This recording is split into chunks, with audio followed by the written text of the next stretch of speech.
Day 300.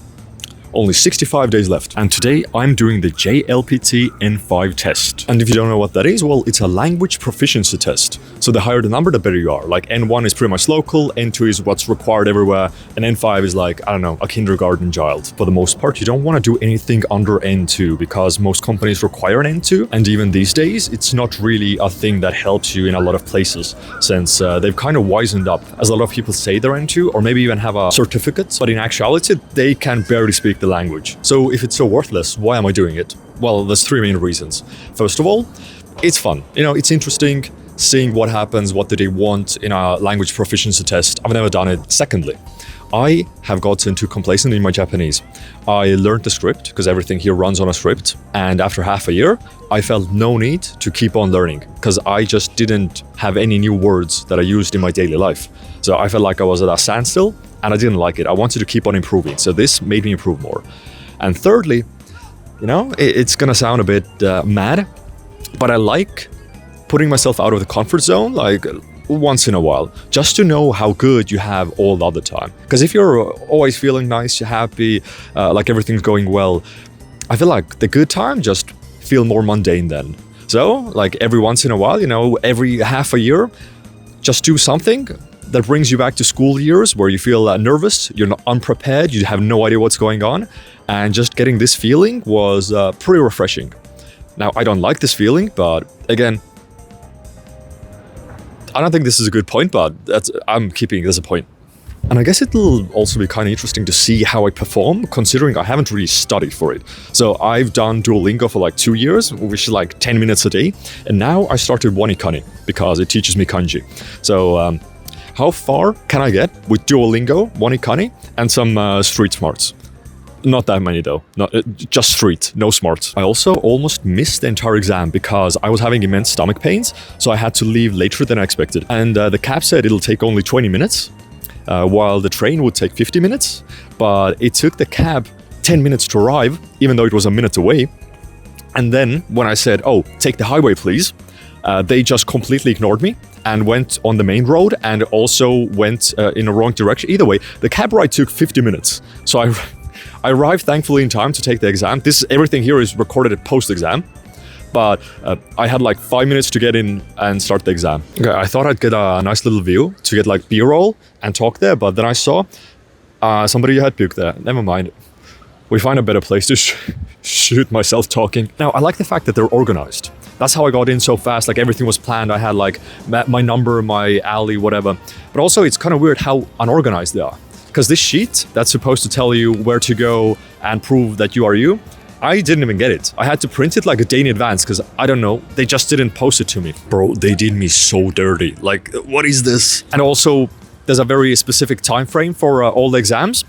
And I thought, you know, they close the door when it's too late, but no, well, maybe they did close the door, but there's just so much yapping or just preparing for things. Like you'd imagine everything's ready. The Japanese standard, they hand you the paper, everybody gets the paper, everybody starts working. But no, it's more like they're scrambling around. Is this the right paper? Are we going to do that? Well, first we got to check the faces, then we're going to wait a bit more, then, oh, maybe this is the right paper. And it just takes so much time. Like they had a specific time schedule, 20 minutes one thing, 40 minutes second test, 30 minutes last test. In total, everything took an hour and a half longer than planned because by the third test, they didn't have the papers ready. I think they were like running to get them. It took like 20 minutes after the fact to actually get them. And pretty much, I think the first test ended like 15 minutes later as well than planned because they just yapped so much. Every time they started like, okay, can't use smartwatches, can't use phones, because if you use a phone or a smartwatch, you get a red card, which means disqualified, get the fuck out. So they said that before the first test.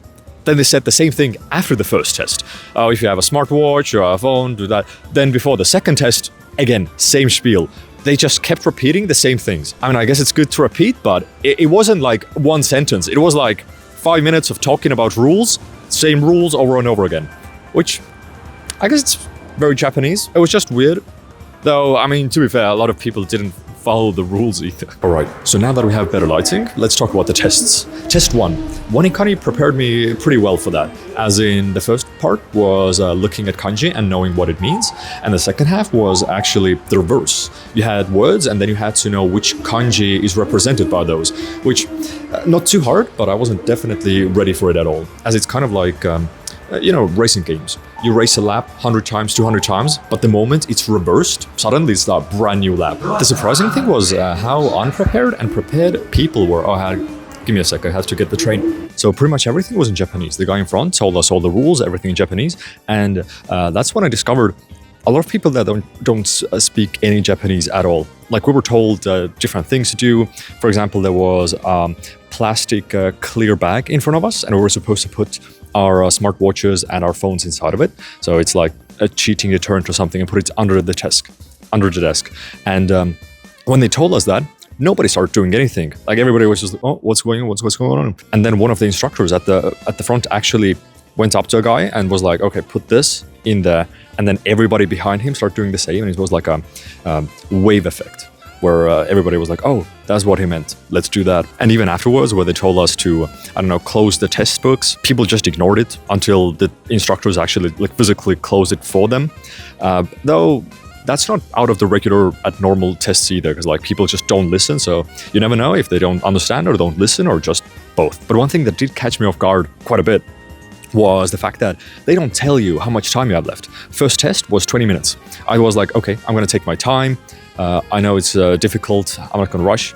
And I was waiting for them to say 5 minutes left, 1 minute left. They don't say that. I was near the final 2 questions, and then suddenly I hear, put your goddamn pencils down, in Japanese. And that's it. There was no warning. It's just from 0 to 100 really fast. All right, let's change location. I'm not the biggest fan of changing location just for the fact of changing location, oh, you want something new and interesting on screen. But it's a good thing to do in case you're gonna mess up. Maybe the audio isn't working in the previous place, maybe the lighting was shit that I didn't notice. So it kind of helps deter those issues. Test, audio test.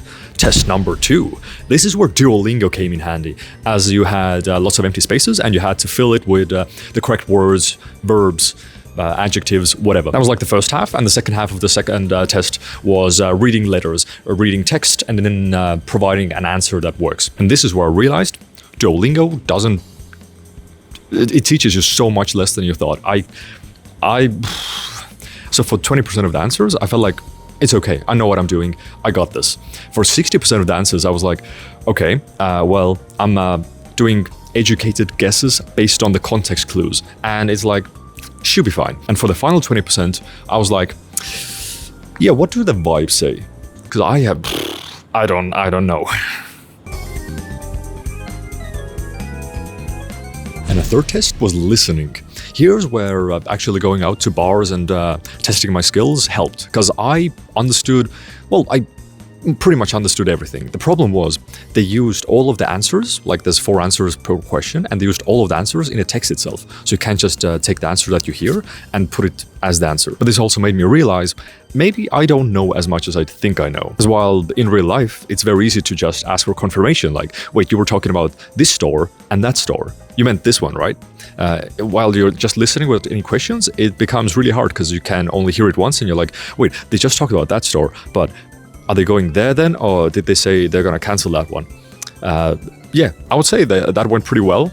Just that IRL, definitely much easier. If it's lit from the back, the frame rate is better. Haha. Overall, I don't feel like I aced the test. There's definitely some faults there, but I don't think I bombed the test either. It's 50-50 if I'll pass or fail. I'm probably not going to do it again if I fail, and if I don't fail, I don't think I'm going to do it again either way. It was really long. It took 6 hours of my day, but it was fun. Why not do something out of your comfort zone? If there's one thing to take away from the video, then it's the fact that I used to be a Duolingo apologist. I thought, sure, it's not going to teach you the language, but at least you'll know the words, you'll get better at it. But now that I did the test and realized, I've done it for over 500 days and it barely helped me with N5, that's messed up. I don't know if I can do Duolingo anymore.